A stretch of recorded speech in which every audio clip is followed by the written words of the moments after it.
Daniel 6:1. Leia comigo. Dario achou por bem nomear 120 sátrapas para governarem todo o reino, e colocou quantos? 3 supervisores sobre eles, um dos quais era quem? Daniel. Os sátrapas tinham que prestar contas a eles para que o rei não sofresse nenhuma perda monetária durante a cobrança de impostos. Ora, se você tem marcador aí, você está com caneta, marque isso, por favor. Ora, Daniel se destacou tanto entre os supervisores e os sátrapas por suas grandes qualidades que o rei planejava colocá-lo à frente de todo o governo do império. Diante disso, os supervisores e os sátrapas procuraram motivos para acusar Daniel em sua administração governamental, mas nada conseguiram. Grife aí, mas nada conseguiram. Não puderam achar nele falta alguma, pois ele era o quê, gente? Ele era o quê? Ele era fiel, não era desonesto, nem era negligente. Finalmente, esses homens disseram: jamais encontraremos algum motivo para acusar esse Daniel, a menos que seja algo relacionado com a lei do Deus dele. E assim os supervisores e os sátrapas, de comum acordo, foram falar com o rei. Ó o babão. Ó rei Dario, vive para sempre. Sempre tem, né, o babão?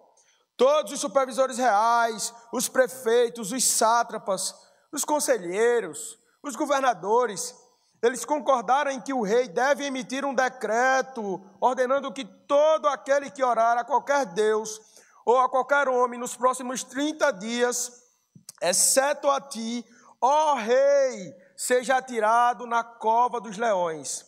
Agora, ó rei, emite o decreto e assina-o, para que não seja alterado, conforme a lei dos medos e dos persas, que não pode ser revogada. E o rei Dario assinou o decreto. Até aí, eu vou discorrer um pouquinho sobre o texto. Nós falamos aqui sobre Daniel 6, falando sobre como Daniel vivia e como ele se portava no reinado de quem? De Dario. Esse era mais um dos governantes, e você vai entender porque Daniel era um cara que nos inspira e que nos ensina muito. Ele foi colocado para governar. A Babilônia era gigante. Nabucodonosor tinha sido um rei. Quem gosta de história? Quem gosta de história aqui? Pronto, vocês 5. O rei Nabucodonosor, ele foi um rei que expandiu o império dos caldeus, o império da Babilônia. E aí ele vai até a terra de Israel e ele faz o quê? Ele leva jovens cativos. Naquela época, era costume do povo antigo, a Mesopotâmia, eles iam para as guerras e durante as guerras eles ganhavam escravos.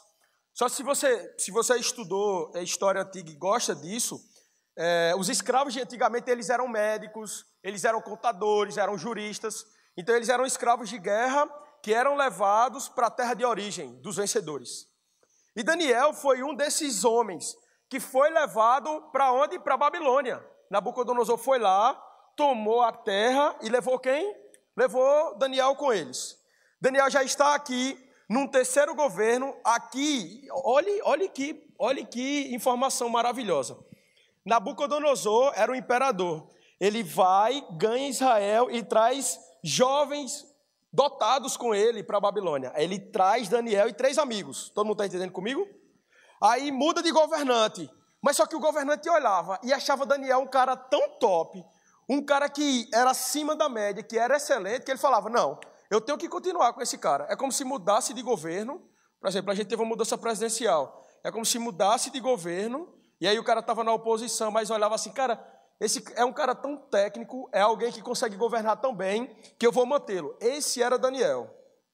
E aí agora você volta para o texto.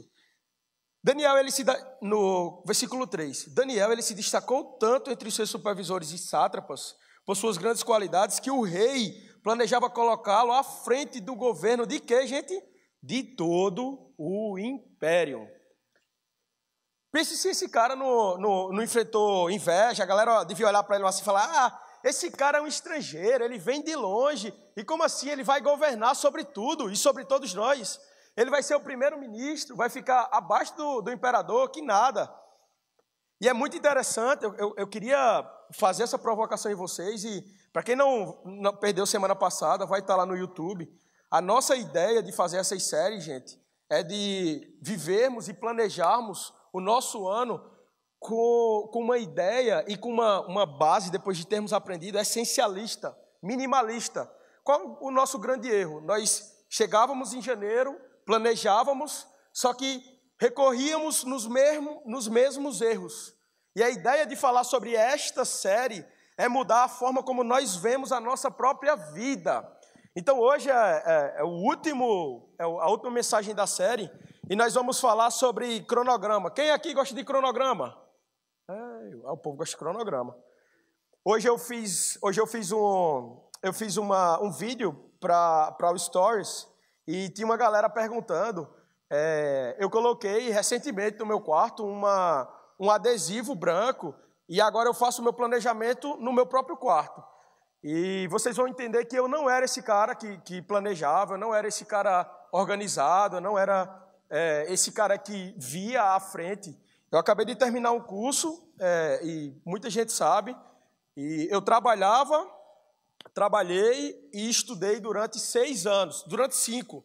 Eu comecei o curso, aí passei na prova do concurso e trabalhei 5 anos, estudando 5 anos. E foi muito difícil, as pessoas elas sempre me abordavam e perguntavam: Joe, como você consegue? Os meus amigos na faculdade perguntavam: Joe, como você consegue? E eu sempre me perguntei: como eu consigo? Como é que dá certo? Meu Deus, o que está acontecendo? Eu não tinha algo bem estabelecido, bem definido, para chegar para as pessoas e dizer assim: cara, eu faço isso. Mas uma coisa era real, e pode parecer simplista agora, mas já você vai entender. Eu nunca abri mão do meu tempo com Deus.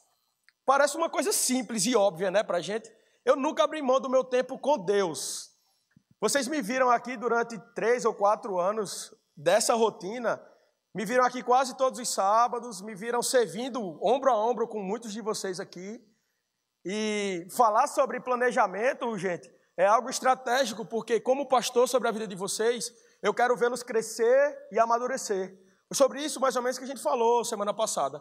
Hoje vai ser um misto de pregação e aula. E eu queria soltar um cara que, para mim, é um grande motivador e inspiração. É o primeiro card do menino Abraham Kuyper, lá de Mangabeira, Caba Boa. Não há um único centímetro quadrado em todos os domínios da existência, da nossa existência, sobre os quais Cristo, que é soberano sobre tudo, não clame é meu. Eu queria pedir aos meninos do cérebro que deixassem essa frase aí. Essa frase é do menino Abraham Kuyper. Se você ainda não conhece Abraham Kuyper, se você não leu nada sobre ele, por favor, leia. Tem livros disponíveis na Monegismo, de editorial aberto. Então, o Calvinismo de Abraham Kuyper. Quem foi Abraham Kuyper? Você está se perguntando assim: Joe, o que é que tem a ver minha vida, minha rotina, o tempo que eu fico asilando no Instagram com Abraham Kuyper? Você vai entender agora. Abraham Kuyper, ele foi um cara que escreveu mais de 300 títulos publicados. Vá contando comigo. Eu vou colocar aqui. Para cada coisa que ele fez, eu vou colocar aqui. Vai me ajudando se eu esquecer. Ele fez 300 livros publicáveis. Eu quero escrever pelo menos uns 2. Vamos lá? Ele foi membro, líder do Baixo Parlamento holandês por 35 anos. Todo mundo comigo? Ele foi editor-chefe de 2 dos maiores jornais de circulação da Holanda. Vou botar aqui, né? Somente. Ele tinha que escrever semanalmente. Além disso, ele é o cara que fundou a Universidade Livre de Amsterdã. Além disso, quando ele terminou, quando ele fez muito disso aqui, ele foi primeiro-ministro da Holanda. Todo mundo está comigo? Alguém já se perdeu? Não, né? Depois que ele foi primeiro-ministro da Holanda, ele foi representante das Nações Unidas em Haia. Todo mundo está comigo? Todo mundo está comigo.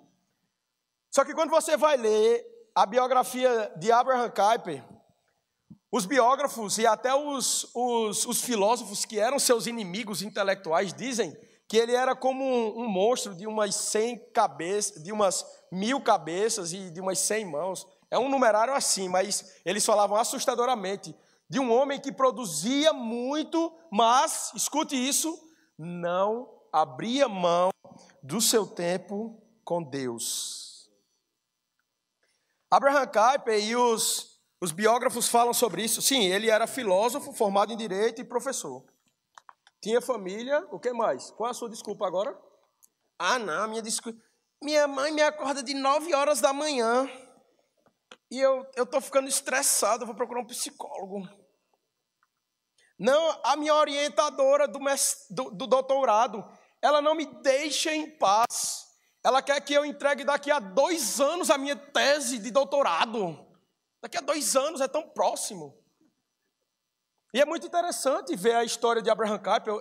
Eu lhe recomendo, saia daqui hoje, vá ler sobre Abraham Kuyper, queira conhecer este homem. Ele é um dos caras, uma vez o pastor Sérgio disse que ele é um dos caras que mais o inspira. E além disso, eu falei que ele era jurista e que ele tinha família, mas há algo na biografia dele que me chamou muita atenção, gente, muito. Eu parei e eu fiz, meu Deus, como assim?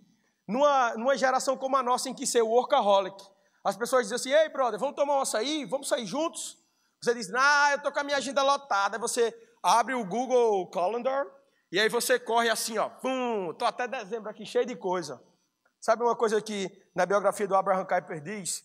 Ele nunca rejeitou, ele nunca deixou de atender as pessoas mais simples. Ele nunca deixou de pastorear, ele nunca deixou de cuidar de vidas. Ele nunca abriu mão do tempo dele com Deus e ele nunca abriu mão do tempo dele com pessoas. Tempo de qualidade.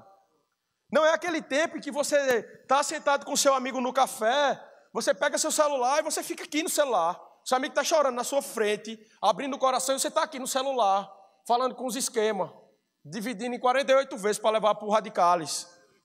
Você está querendo ganhar seguidor. O seu amigo está na sua frente, o seu pai está na sua frente, a sua mãe, a sua irmã, as pessoas de carne e osso estão do seu lado e você está tentando ganhar seguidor, você está tentando ser visto. E é com homens como Abraham Kuyper, gente, que eu aprendo. E aí eu queria que você voltasse de novo para o texto. A gente vai falar isso. Hoje a gente vai falar sobre MVP, sobre neurociência, sobre como estabelecer rotinas. Então, se você chegou aqui e você disse, gente, a gente está na igreja ou está numa palestra de autoajuda? Daqui a pouco vai ficar todo mundo em pé aí. Isso não é autoajuda, gente. O Senhor nos deu os diversos campos do conhecimento.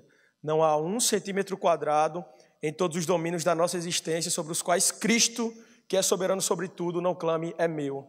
Sabe o que é que esse cara fazia? Ele planejava cada minuto do seu tempo. Ele sabia como gastar, em que investir cada parte do seu dia. Ele entendia, talvez como nós não entendemos também, a nossa geração não entende, parece que nós seremos eternos, mas não. Parece que nós vivemos como se a nossa vida ela nunca fosse findar, gente. E hoje, eu não sei se isso passou pela sua cabeça ou pelo seu coração, mas de ontem para hoje, eu comemorei com a minha turma, a gente fez a festa do carimbo, todo mundo junto lá,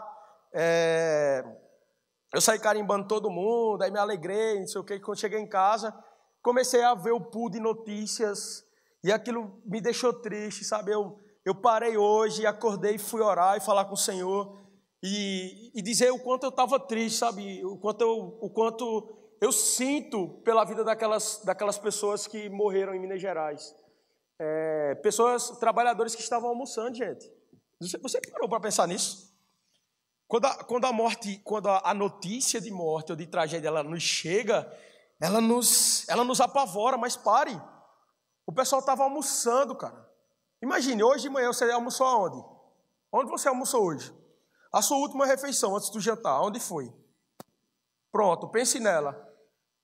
O que você estava fazendo? Com quem você estava? O que você estava planejando? Os trabalhadores, quase 200, duas centenas deles, estavam, a maioria, almoçando. Eles nunca pensavam que poderia acontecer. É por isso, gente, que ter uma série como essa em janeiro, olhar no olho um do outro e dizer assim, cara, aproveite sua vida. A nossa vida ela é passageira como a neblina. Eu estou aqui hoje e eu faço isso com muita alegria. Quem me conhece de perto sabe que eu subo aqui me cagando de medo. Mas eu faço isso com alegria, porque eu sei que o que nós fazemos e como servimos ao Senhor pode mudar destinos eternos. Volte lá para Daniel 6. Daniel 6. Daniel 6:3. Daniel se destacou tanto que os supervisores e os sátrapas, por suas qualidades, que o rei queria colocá-lo à frente de todo o governo. Acompanhe comigo. Diante disso, os supervisores e os sátrapas procuraram motivos para acusar quem? Daniel, em sua administração governamental, mas nada conseguiram. Daniel, ele vivia a excelência, gente. Se tiver algum erro de português, alguém me diz isso. Quando eu estou nervoso, eu erro português. Eu deixo de fazer conjunção. Daniel era um cara excelente. E as pessoas começaram a olhar para ele e falar assim, esse cara tem alguma coisa estranha. Será que ele tem um mantra e ele acorda de manhã e fica... O que é que ele faz? Tem alguma coisa estranha nesse Daniel. As pessoas olhavam para ele e falavam assim... Nós precisamos achar algo nele, mas nada conseguiram. Não puderam achar nenhuma falta nele. Pois ele era o quê? Gente fiel. Não era desonesto nem negligente. A minha pergunta para você é como você tem planejado o seu dia. O que você tem feito dele. Eu falei no domingo aqui na igreja, no culto das 4, e eu perguntei para a igreja. Como você tem vivido para a glória de Deus com o que ele pôs na sua mão? Ah não, Joe, eu faço ensino médio. O que você tem feito com o que o Senhor lhe deu hoje, agora? Como você tem planejado sua vida e como você tem vivido diante das crises? Diante das crises. Quem é você diante das crises? Daniel, ele começou a viver uma crise. As pessoas estavam ao redor dele, as pessoas queriam derrubá-lo do seu posto, mas não conseguiam achar nada. Aí, finalmente, esses homens, volta para a sua Bíblia, no versículo 5, finalmente esses homens disseram... Jamais encontraremos algum motivo para acusar esse tal Daniel. Rapaz, o bicho não erra em nada. Ele é um cara corretíssimo. A menos que seja algo relacionado com quem? Com a lei do Deus dele. Pule comigo e vá para o verso 10. No verso 10, Daniel 6:10. Quando Daniel soube que haviam feito o decreto publicado, ele foi para casa e fez o quê, gente? Ninguém vai responder. Se fosse safadão, na palma da mão, todo mundo falava, né? Quando Daniel soube que o decreto tinha sido publicado, ele foi para casa e fez o quê? Ele orou. Ele foi para o seu quarto e ele orou. Quando a gente estuda neurociência, e eu quero indicar alguns livros para vocês. Esse é o nosso livro da série, gente. Eu trouxe livro para indicar hoje. Esse é o livro da série Essencialismo. Você precisa ler. Tem o documentário na Netflix, que eu falei semana passada, que é o Minimalismo, The Minimalist. Gostou do M no final? The Minimalist. É porque o meu é indiano, o meu inglês. Você pode ler esse aqui, o Essencialismo, e outro que pouca gente lê, que é O Poder do Hábito. Não sei se você conhece. Quando eu olhei que era a editora, eu tive uma preconcepção muito ruim. Eu fiz, caramba, isso aqui é uma autoajuda bem fajuta, bem ruim. E eu me interessei e comecei a ler. E ele fala sobre os ciclos em que você mantém os hábitos. E nós vamos entender como se forma um hábito agora. Olha que maravilha. Nós vamos pensar em como se forma um hábito e entender o que foi que Daniel fez numa hora de crise. Um hábito, ele se forma com 3 coisas básicas, gente. Primeiro, nós temos uma rotina. Acompanhe comigo. Eu faço assim no flip chart para que você veja como é que eu estou pensando. Isso aqui é uma deixa, isso aqui é a rotina e isso aqui é uma recompensa. Todo mundo está vendo? Está dando para ver? Tá, né? Isso aqui é o que nós chamamos de hábitos. Isso aqui é como se forma um hábito. Então vamos lá, eu vou dar um exemplo que todo mundo vai entender. Você sai da igreja, tá, já estão rindo, né? Sabe que eu vou falar de comida, certeza. Você sai daqui, aí os amigos dizem assim, ei, vamos comer uma saladinha. Aí você faz, rapaz, é porque eu tinha marcado com os amigos de passar lá no Marcão, para comer uma parmegiana daquela da boa. Você tem a deixa, se estabelece uma rotina, qual é a sua recompensa? A dor de barriga, disseram, eu vi. A recompensa, eu fui lá no Marcão ontem, glória a Deus, estou bem. A deixa faz a rotina e nós temos uma recompensa. Vamos mudar isso aqui? Vamos mudar isso aqui para você entender. Nos dias difíceis, na hora da crise, quando você se vê encurralado, você precisa dar uma resposta rápida. O que é que você faz? O que é que você faz? Essa é sua deixa, é a hora da dificuldade. Isso aqui se estabelece uma rotina e nós temos o resultado, que é a recompensa. Por exemplo, você está num momento de crise de ansiedade. Já há 2 sábados que eu atendo pessoas com crise de ansiedade. Quando você tem a crise de ansiedade, na hora da dificuldade, o que é que você faz? Você fica agoniado, chora, corre, e aí você tem o resultado. E agora eu queria falar sobre a mesma estrutura do hábito formado. Eu queria falar agora sobre Daniel. Olhe o que é que Daniel faz na hora da crise. Você está dizendo assim, ai meu Deus, eu vou perder de assistir a minha série da Netflix se eu atrasar para chegar em casa. Se Daniel, gente, ele errasse uma decisão, se ele tomasse uma decisão que fosse contra a governabilidade ou contra o que o rei tinha determinado, iria lhe custar o quê? A cabeça. Então veja só. Se Daniel ele errasse em uma das suas decisões, ele poderia perder a própria vida. O que você faria se estivesse no lugar de Daniel? O que você faria se você fosse o primeiro-ministro de um dos maiores impérios da antiguidade? Aí você olha para mim e você faz, meu pai disse que é para eu orar, mas meu pai não sabe de nada. Eu tenho que planejar, eu tenho que fazer o SWOT, eu tenho que fazer os 20H e os 5Ts. Eu sou o bichão da administração, eu sei tudo, eu fiz o curso de administração no YouTube, eu tenho 30 horas de YouTube sobre como administrar minha própria vida. Venha para cá, olha o que é que Daniel fez. Quando todo mundo armou o circo e disse, opa, vamos fazer um decreto para que Daniel não adore ao rei dele. Quando Daniel soube que este tal decreto tinha sido publicado, ele foi para casa, para o seu quarto. Olhe como a Bíblia, gente, é maravilhosa. Ele foi, isso são estruturas que são apositivas, elas são como apostos. E os apostos, eles explicam na língua portuguesa. Quando está entre vírgulazinha, bonitinho. Ele foi para casa, vírgula, entre vírgula, para o quarto, mais especificamente, outra vírgula, no andar de cima, onde as janelas davam para Jerusalém, como uma representação de dependência do Senhor. As janelas elas eram viradas para Jerusalém, era ele dizendo assim para o coração dele, eu dependo inteiramente de Deus. Ainda que um rei baixe um decreto e diga, você não pode adorar a Deus. O que você imagina? Você espera que quando o decreto seja baixado, Daniel, então diante da crise, Daniel vai para o quarto e ele ora, e ele tem tempo com Deus. Diante da possibilidade de arrumar um namorado, ela vai e ela ora. Diante da possibilidade de arrumar a varoa do Senhor, que vai casar, ele dá os seus 8 filhos, ele vai e ele ora, ou não? O que é que você faz? Daniel diz, quando ele soube, eu vou ler para você, gente, para que isso fique marcado no seu coração. Quando Daniel soube do decreto que tinha sido publicado, ele não foi no rei, não.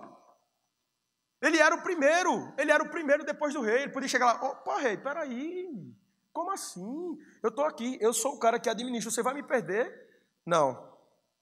Ele foi para casa, para o seu quarto, para o andar, onde as janelas davam para Jerusalém, e ali ele fez o que costumava fazer. Ele fez o que ele costumava fazer. Daniel fez o que ele costumava fazer.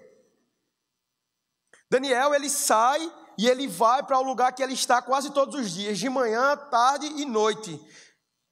3 vezes por dia ele se ajoelhava e orava e agradecia a quem, gente? E agradecia ao seu Deus.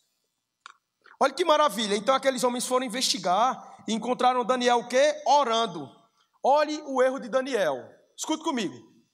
Daniel, ele era um cara que era tão fiel ao que vivia com o Senhor, que os caras ao redor, os amigos, aspas, queriam derrubá-lo e sabiam que tinham que mexer no costume dele.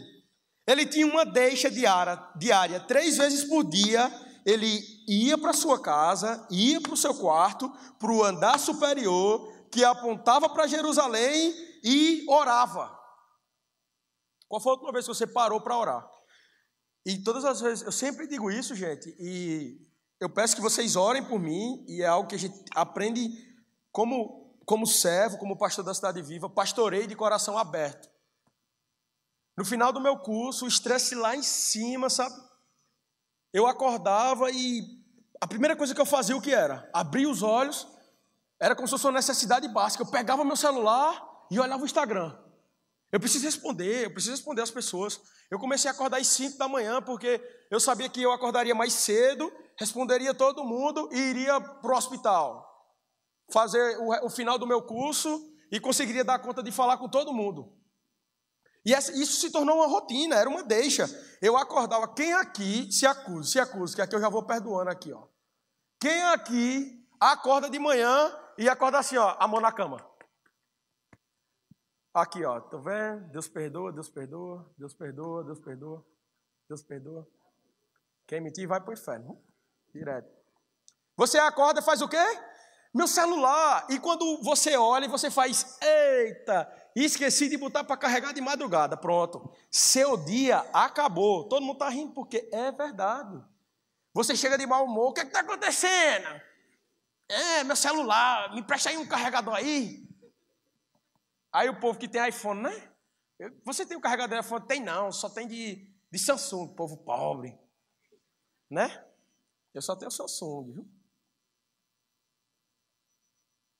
Quando você acorda, a primeira coisa que você faz é o quê, gente? E hoje foi muito engraçado porque eu acordei de manhã. Ontem foi uma noite mista para mim, a alegria de encontrar com a minha turma e de dizer assim, ei, terminamos. Depois de 8, tem gente que está há 10 anos perseguindo o sonho de ser médico. A gente olha um no olho do outro e faz, aê, conseguimos. E naquele momento eu me alegrei, eu fiz isso. Nunca mais vou voltar para a faculdade, graças a Deus, acabou essa bexiga. Eu chego em casa e me deparo com a tragédia em Minas Gerais. E o meu coração, sabe, ele esmorece. E eu, meu Deus, o que está acontecendo? Hoje eu entrei e me dispus para ser voluntário, se eles precisarem de alguém da saúde. Ia fazer uma campanha entre nós da Rede Nuvem, só que o Brasil inteiro, graças a Deus, já mandou muito mantimento, eles não têm mais onde estocar lá, e alguns estados agora estão estocando antes de enviar para Minas Gerais. Isso me alegrou muito meu coração, mas hoje eu acordei de manhã, eu me ajoelhei e eu tirei o meu tempo com Deus orando, sabe? E eu venho fazendo isso, gente, há quase 1 mês. E eu queria dizer para você que é uma das melhores coisas que você pode fazer na sua vida. Nós precisamos parar de viver com o Senhor ou um relacionamento para Ele de acordo com as nossas necessidades. Qual é a última vez que você parou e foi ter tempo de qualidade com Deus? Foi quando o calo apertou, foi quando estava difícil, foi na hora em que você não sabia só para onde ir? Quando o dia está feliz, quando você alcança os seus objetivos, você acorda de manhã e o seu primeiro momento é com Deus. Nós precisamos começar a fazer disso uma rotina, gente. Você me pergunta, Joe, o que isso tem a ver com o que eu vou planejar o ano inteiro? Você pode planejar 30 minutos para orar com o Senhor, sei lá, 1 hora para ler a Bíblia e ler livros, e 10 horas para estudar para o seu concurso público, sem problema. Estude para o seu concurso público. Estude para a sua prova de residência. Estude para o seu doutorado, estude para o seu mestrado. Você pode continuar fazendo as coisas de forma excelente, mas sem perder o que é essencial. E escute, gente, Eu não estou falando isso de uma forma que eu aponte para você, não. Porque eu passei por isso.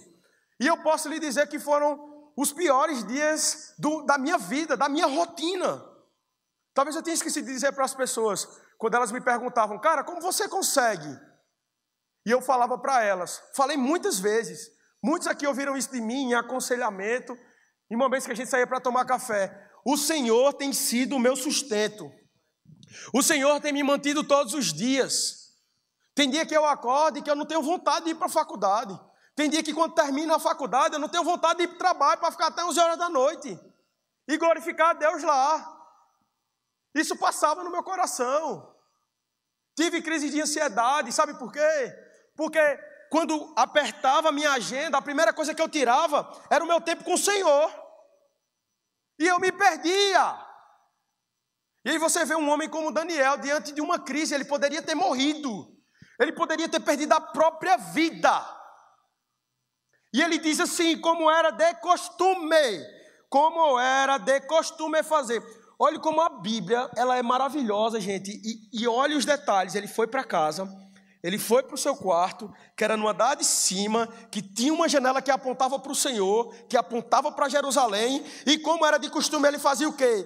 3 vezes por dia ele se ajoelhava, agradecendo, orava, agradecendo ao seu Deus. Eu seria irresponsável de chegar aqui para você e dizer assim, olhe, essa aqui é a sua deixa.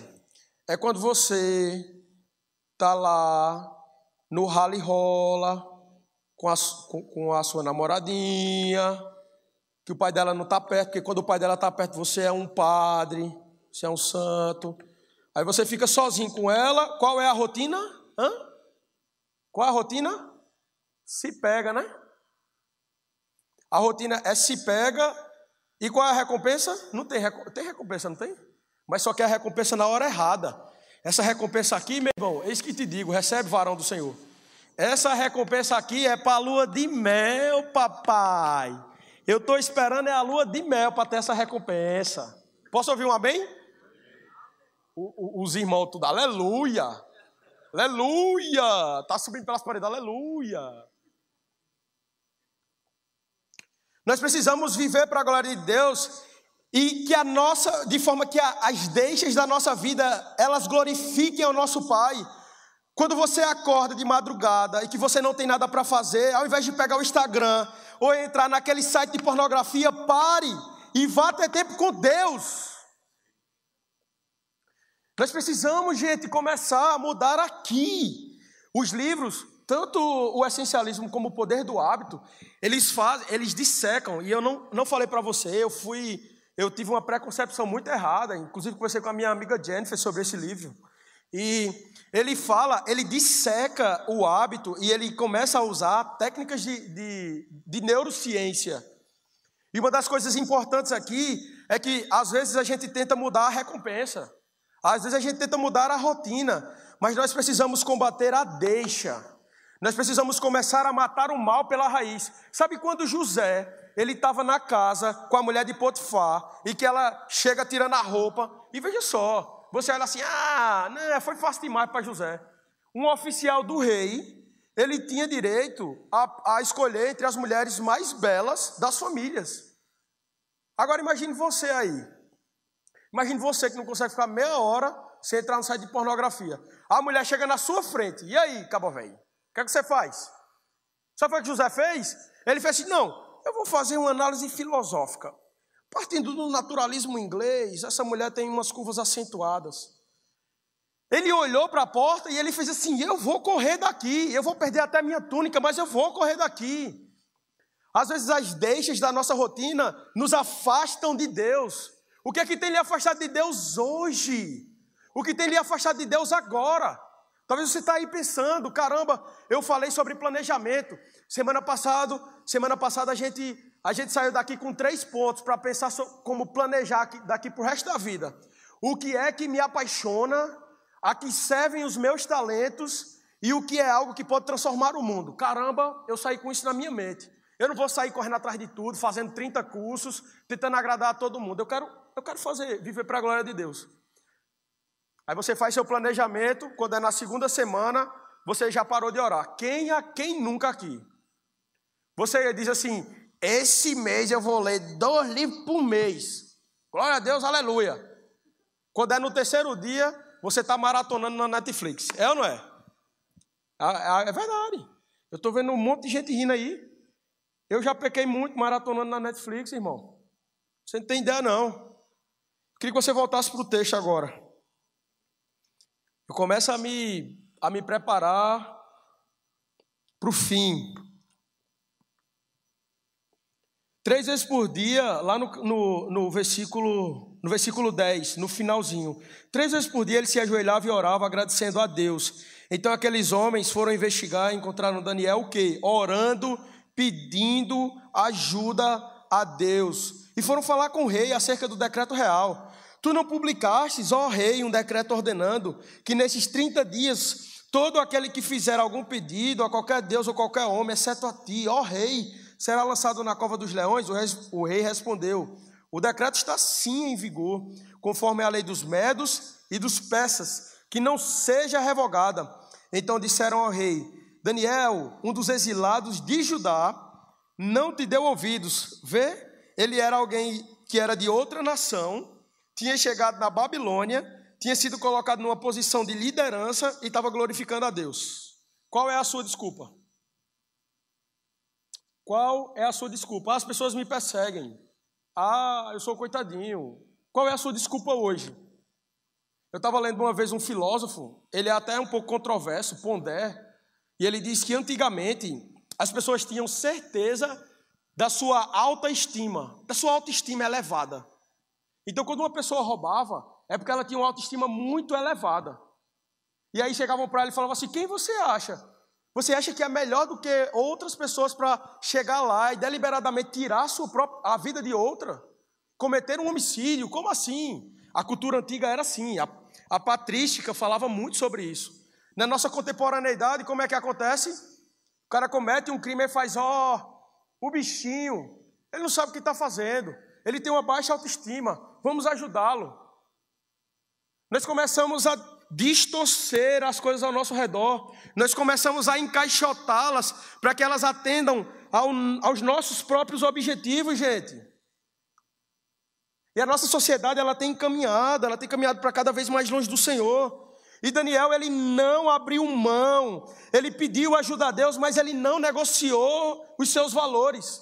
Domingo passado, eu não falei no sábado, mas domingo passado, eu fui trabalhar numa cidade e eu tinha acabado de almoçar e chegou a enfermeira que dividiu o plantão comigo, que chefiou comigo, ela chegou para mim e falou assim, doutor, eu nem estou acostumado, né? Doutor, aí eu, opa, tudo bem? Chegou uma cartinha para o senhor aí, da secretária de saúde do município. Eu fiz, eu cheguei lá e ela disse assim, olha, é alguém querendo um atestado. E a secretária disse que tem que dar. Aí eu, malandro, menino criado no sertão, buchudo, comendo palma quente, correndo na areia. Catei o cabo pela mão, trouxe ele, fiz, opa, meu amigo, vai, entra aqui no consultório, vamos conversar rapidinho. Me diga aí o que é que você tem para eu lhe tratar agora. Aí ele olhou para mim assim e fez, não tenho nada não. Eu falei, você está fazendo o que aqui? É um hospital? Tem nada não. Aqui é um hospital. Eu falei, não, tem nada não. Aí eu fiz, e o que é que o senhor deseja? Diga aí. Conversar, me achar bonito não foi, né? Porque eu sou bonito. Aí ele disse, eu estou precisando de um atestado. Aí eu fiz, mas rapaz, você sabe que isso é errado. Você não está doente. Você não está com nada lhe incomodando agora. Como é que eu vou te dar um atestado? Aí ele levantou prontamente, né? Vou falar chique como o Fabinho. Prontamente ele pôs-se a levantar-se, pegou-se o celular, smartphones, e ele disse, eu sou assessor do prefeito. Aí eu olhei para ele, eu fiz, quase que eu digo a ele, e eu sou filho de Jesus. E aí, vem para cima. Aí ele fez, eu vou ligar aqui para a secretária. Aí, ligou. Aí a secretária, alguém já tinha dito a ela que eu não ia dar. A secretária fez, não, vá outro dia aí que você pega com fulano de tal. Aí ele fez, doutor, eu vou abrir o jogo para o senhor. Eu ia ser chamado, fui notificado pelo judiciário para ser chamado. E eu parei depois e me ajoelhei e agradeci a Deus. Senhor, obrigado. Obrigado porque na hora da crise, o Senhor me ensinou, naquelas noites em que eu estava sozinho no quarto, eu e o Senhor, quando meu pai me repreendia, quando a minha mãe me repreendia, quando os meus amigos me repreendiam, eu aprendi, eu entendi que eu não posso, de forma alguma, independente de qual seja a recompensa, eu não posso abrir mão da minha vida com Deus. Eu não posso negociar aquilo que não pode ser negociado. Eu não posso negociar o meu coração, a minha alma e a minha consciência com o meu Jesus. Jesus, ele não é uma religião. Nós estamos falando sobre hábitos, sobre estratégias, sobre administração, mas o nosso Jesus, ele não é uma religião, ele não é dogmas, ele não se trata de dogmas em que a gente somente lê como regrinhas. Ele é a pessoalidade do Deus eterno, que veio, se fez carne, habitou entre nós e deu a sua vida para que nós fôssemos justificados e salvos eternamente, amém? Se é para o Senhor, pode bater mais alto. Os filhos de Jesus, aleluia. Eu estou assembleando hoje, meu amigo. As pequenas vitórias, elas precisam ser celebradas. Eu queria falar sobre um conceito que começou a ser usado no Vale do Silício. Veja como a gente está chique, viu, meu amigo? Começou a ser usado no Vale do Silício, que é MVP. Alguém sabe o que é MVP? O menino da administração aí. É um mínimo produto viável. E eu queria usar esse contexto de administração de tempo e de empresas para falar para você. Comece a valorizar as pequenas vitórias, os pequenos avanços. Você chega em janeiro e faz, eu quero encontrar a varoa dos meus sonhos. O que você tem feito para isso? Você é um cabo sem futuro, tem suvaqueira. Fala, estou vendo o povo dizer, fala, Senhor, manda Jeová. Você não sabe conversar com a mulher, você chega, e aí? Tudo bom, boizinha? Você não usa uma house, porque tem que ter uma house. Todo mundo sabe disso, tem que ter uma house. Ainda hoje eu ando com uma house. Eu vou noivar e eu ainda ando com house. Você diz, eu quero passar num concurso público, eu quero viver para a glória de Deus, lá na minha repartição. Amém. O que você tem feito? Não, eu tô orando. Sim, começou a fazer questões de matemática, começou a estudar direito público. Não, eu quero abrir uma empresa. Eu quero abrir uma empresa que transforme a vida de famílias. O que você começou a fazer? Não, eu estou sentado assistindo Bird Box. O que você tem feito com o tempo que Deus lhe deu? O MVP, gente, trata-se sobre valorizar as pequenas coisas. É o mínimo produto viável. É como se você tivesse uma empresa e a sua vida fosse essa empresa. Você precisa começar com um produto mínimo. Você precisa valorizar as pequenas coisas. Você precisa começar de agora. Você quer casar? Procure um lugar para casar. Vá pesquisar. Você quer viajar para Paris? Procure aeroportos. É porque eu não tenho costume de viajar. Eu sou matuto, bicho, eu sei. Mas quando for na minha lua de mel, eu vou viajar para os Estados Unidos, meu amigo. Quem te viu passar na prova e não te ajudou. Glória a Deus, irmão. Estou celebrando as vitórias. Ela fica escondida em algum lugar, com vergonha. Aprenda a valorizar as pequenas coisas. Nós passamos a viver de grandes feitos. Muitos de nós aqui. A gente falou semana passada sobre o ordinário e extraordinário, sobre valorizar as pequenas coisas. Talvez você chegue em casa hoje e você passe direto para o seu quarto, sendo que a sua mãezinha, ela está lá e ela lhe espera há 20 anos chegar em casa. Talvez a sua avó, que ora por você toda manhã, não recebe uma ligação sua há um mês. Talvez um amigo seu, que precise ser abraçado e que precise ser cuidado, não te vê há muito tempo. Você deve um café para ele. Nós precisamos começar as coisas de pouco, gente. Nós queremos viver coisas extraordinárias. Eu quero ser grande, eu quero começar o meu canal no YouTube com 3 milhões de acessos. Comece fazendo vídeo. Comece comprando um celular lanterninha para filmar. Comece. Pare de onde você está e comece. Nós passamos 2 sábados falando sobre como planejar, sobre como ser essencialista, sobre como pensar a nossa própria vida. Só que aqui nós estamos indo à prática. Não adianta sentar todos os sábados aqui na Rede Nuvem e comer, degustar. Será que Joe hoje vai falar sobre revolução afetiva de Eva e Luz? Será que ele vai citar Abraham Kuyper, Herman Dover? Ou ele vai falar só com Bíblia hoje? Como que vai ser? Pare com isso. Pare de ser degustador espiritual. A nossa comunidade, nós temos vivido muito. Pastores que têm crescido, que têm sido abençoados. Quando eu não estiver aqui, gente, vai ter alguém que vai servi-los e que vai amá-los. Quando a gente não estiver no sábado, vai ter prisma. Quando não tiver o prisma, a gente vai ter musical com a galera do Chamar, com teatro integrado, com banda. E você precisa trazer seus amigos. Você precisa vir para cá ser nuvem. Você precisa se juntar neste lugar para que João Pessoa, Paraíba e o Brasil conheçam um Jesus que nos transforma e que ama cada aspecto da nossa vida. Amém? Não há, gente, nenhum centímetro quadrado da sua vida que o Senhor não olhe e diga, é meu. Seu casamento, seu noivado, seu doutorado, sua faculdade, sua vida em família, o perdão que você precisa dar ao seu pai, aquele jantar que você é veaco e está devendo à sua namorada. Queria que você descesse para o verso 16, Daniel 6, 16. Então o rei deu ordens, e lhe trouxeram Daniel, e o jogaram na cova dos leões. Olhe, gente, o que foi que o rei disse. O rei, porém, disse a Daniel que o seu Deus, a quem você serve continuamente, o livre. Queria deixar um ensinamento que o Senhor falou profundamente comigo, gente. No dia da crise, no dia da dificuldade, não busque agradar as pessoas. Não busque agradar quem está do seu lado. Por mais que você o ame, não negocie os seus valores com Deus. Na hora de planejar a sua própria vida, não negocie. Daniel podia ter dito assim, não, só hoje eu não vou orar. Não, o rei fez o decreto, eu não vou. Eu vou desagradar o rei.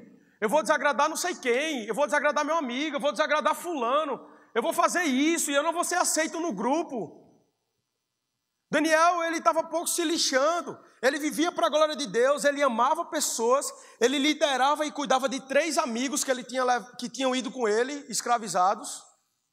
Mas uma coisa é real, ele não negociou a sua vida com Deus. E o rei disse o quê? O rei desceu de toda a sua pompa e disse, Daniel, eu vou ter que cumprir o meu edito, mas que o seu Deus, a quem você serve, talvez eu nem conheça tão bem o seu Deus, talvez eu nem conheça tão bem o seu Jesus, mas a quem você serve, Ele há de cuidar de você. As pessoas conhecem o Jesus que você serve? As pessoas conhecem o Jesus que você diz servir, que você diz amar? As pessoas sabem que você é cristão ou você é 007? Eu sei que às vezes é difícil ouvir isso, a gente brinca, ri, dá gargalhada. Mas eu não poderia ser irresponsável de deixá-los saírem daqui, começarem o ano, começarem a finalizar o planejamento para o ano inteiro, ou sei lá, para os 5, 6 anos, sem que eu pudesse dizer a vocês que a maior estratégia para glorificar a Deus, e eu volto para a pergunta que me faziam, a maior estratégia para viver uma vida essencialista e que glorifica a Deus é ter tempo verdadeiro e de qualidade com Ele. Eu poderia abrir aqui e fazer isso para vocês. Manhã, meu planejamento é assim, tarde e noite. Segunda, terça, quarta, quinta, sexta. Eu não sei porquê, mas eu boto o sábado A, eu sou esquizofrênico. E D. Aqui eu divido hora a hora. Eu poderia fazer isso aqui com vocês. Mas sabe por que eu não fiz? Você abre lá no YouTube e você faz doutorado de gestão estratégica do tempo. Como gerir uma equipe. O conhecimento ele é aberto. Você pode ter aula com um professor da USP. Chega em casa, professor da USP, à distância. O que você quer aprender de Joe? Começar o meu dia orando, ler no início da manhã livros alternados, 2 horas de estudo, um tempo com a varoa, um tempo com a família, tempo de descanso. Podia falar tudo isso. Podia falar tudo isso, gente, para vocês. Talvez eu nunca seja um Abraham Kuyper, com a rotina que ele tinha.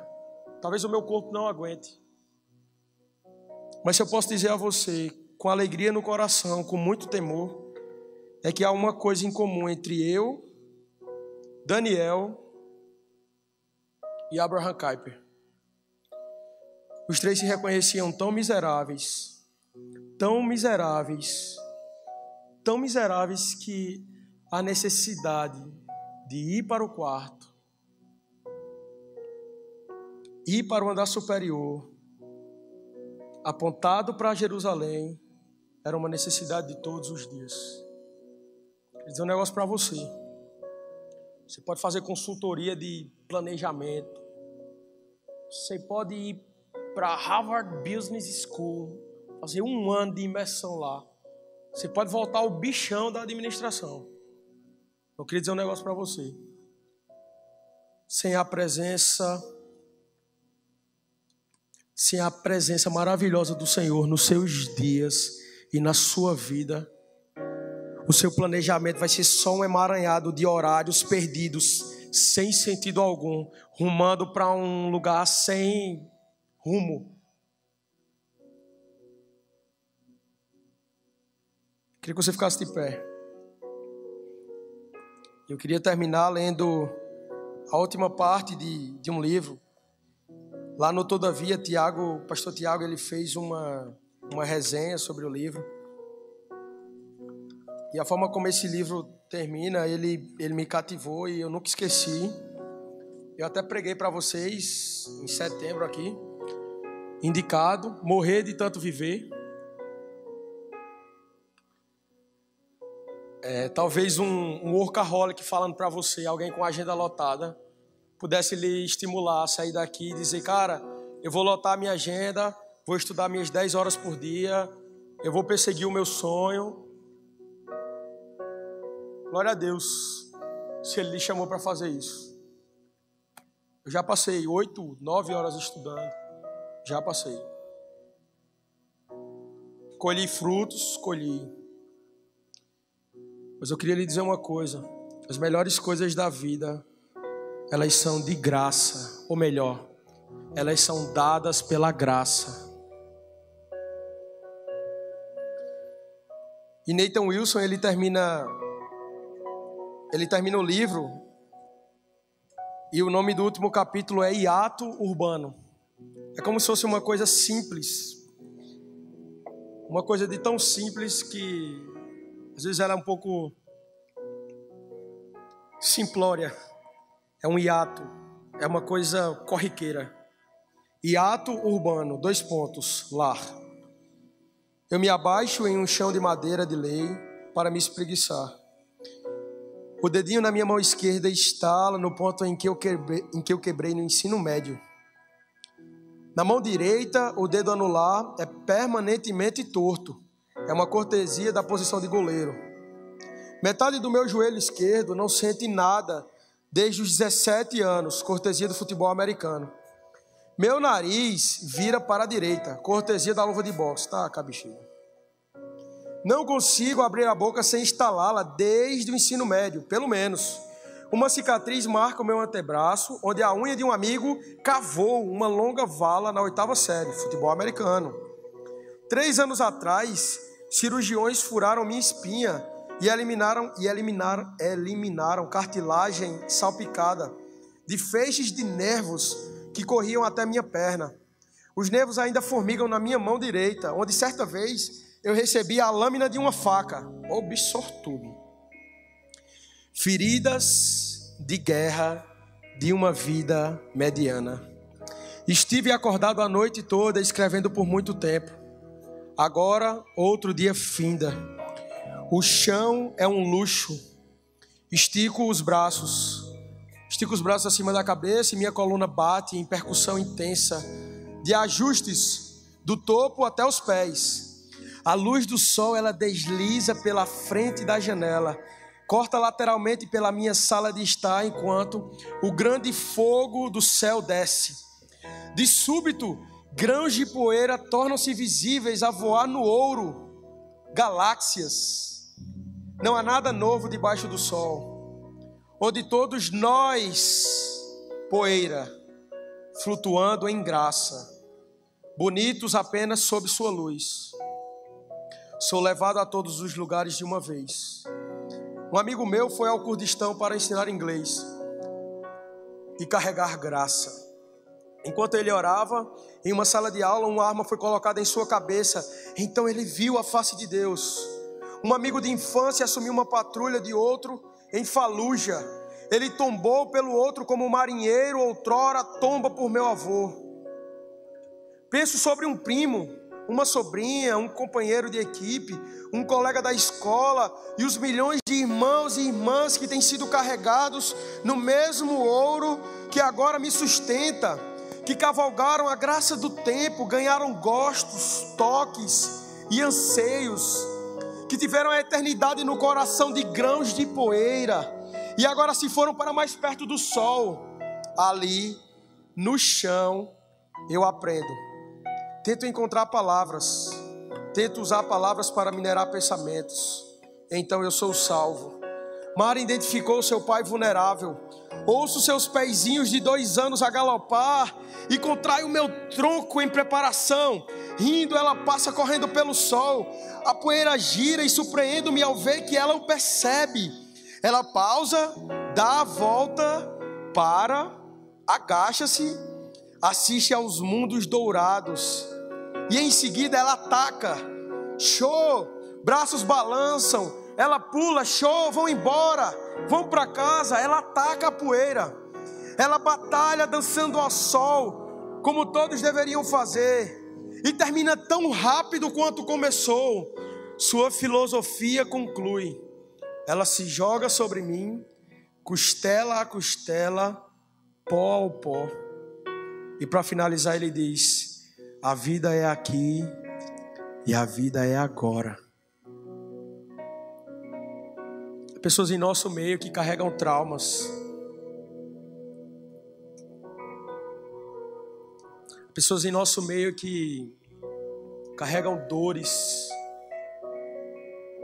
Tentam planejar o futuro, esquecem-se do hoje e carregam um peso inestimável do passado. Um peso que tira a paz.